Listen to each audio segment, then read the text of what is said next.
Shalom Bapak Ibu Saudara sekalian, bertemu lagi di dalam seri Ask the Bible.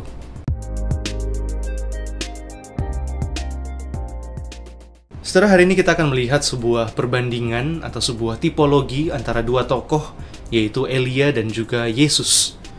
Saudara, tipologi di dalam Alkitab seringkali membandingkan antara dua tokoh, umumnya di dalam Perjanjian Lama dan juga Perjanjian Baru, di mana saudara-saudara tokoh di dalam Perjanjian Lama itu menjadi bayangan akan tokoh yang lebih besar yang nantinya akan dinyatakan di dalam Perjanjian Baru. Saudara-saudara, sebelum kita lebih lanjut melihat perbandingan ini, mari kita membaca Kisah Para Rasul pasal yang pertama, ayat 9-11. Sesudah ia mengatakan demikian, terangkatlah ia disaksikan oleh mereka, dan awan menutupnya dari pandangan mereka. Ketika mereka sedang menatap ke langit, waktu ia naik itu, tiba-tiba berdirilah dua orang yang berpakaian putih dekat mereka dan berkata kepada mereka, "Hai orang-orang Galilea, mengapa kamu berdiri melihat ke langit? Yesus ini yang terangkat ke sorga meninggalkan kamu akan kembali dengan cara yang sama seperti kamu melihat dia naik ke sorga." Saudara, Yesus bukanlah satu-satunya tokoh yang pernah mengalami kenaikan. Akan tetapi saudara-saudara, setidaknya ada dua tokoh yang tercatat di dalam Alkitab yang juga mengalami kenaikan atau terangkat ke sorga. Dan kedua tokoh itu adalah Henokh dan juga Elia. Akan tetapi saudara-saudara, kenaikan Yesus ini adalah peristiwa yang jauh lebih besar daripada kedua peristiwa di Perjanjian Lama itu. Dan secara khusus di dalam renungan ini yang kita sedang perbandingkan adalah peristiwa kenaikan Elia. Kenaikan Kristus menjadi peristiwa yang jauh lebih besar daripada peristiwa-peristiwa kenaikan yang pernah terjadi. Saudara, dalam peristiwa kenaikan Elia, kita melihat ada sebuah regenerasi yang terjadi di sana. Dari pelayanan Elia, Elia memiliki Elisa yang merupakan anak didik dari Elia, dan setelah Elia terangkat ke sorga, pelayanannya dilanjutkan oleh Elisa.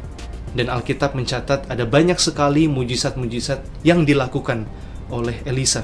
Pelayanannya begitu luar biasa, dia diurapi Tuhan dengan begitu hebat.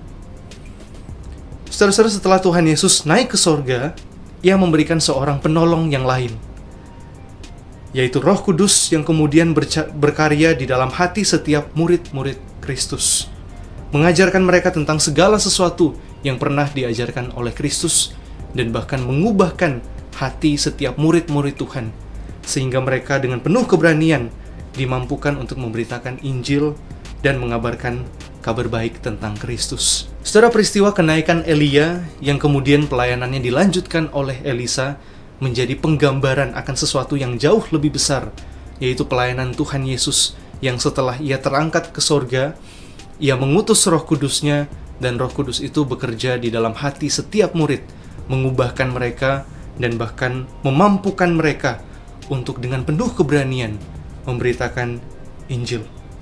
Saudara-saudara, dan kini Allah Roh Kudus itu pun berdiam di dalam hati setiap kita, orang-orang yang percaya kepada Tuhan.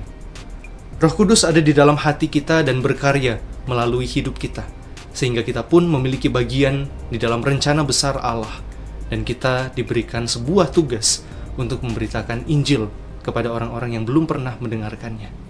Saudara, pelayanan Elia dan juga kehidupannya serta kejadian kenaikan yang tercatat di dalam Alkitab menjadi sebuah penggambaran akan sebuah peristiwa yang jauh lebih besar, yaitu kenaikan Tuhan Yesus. Dan bahkan kita semua berbagian di dalamnya. Kita semua diberikan tugas yang sama, yaitu untuk memberitakan kabar baik tentang Kristus sebagai murid-murid Tuhan. Saudara-saudara, sembari kita menanti kedatangan Tuhan Yesus dengan cara yang sama seperti dia naik ke surga, marilah kita terus memberitakan Injil, karena Roh Kudus itu sudah ada di dalam hati kita, mengubahkan kehidupan kita, memampukan kita untuk memberitakan Injil. Kiranya Tuhan Yesus memberkati setiap kita.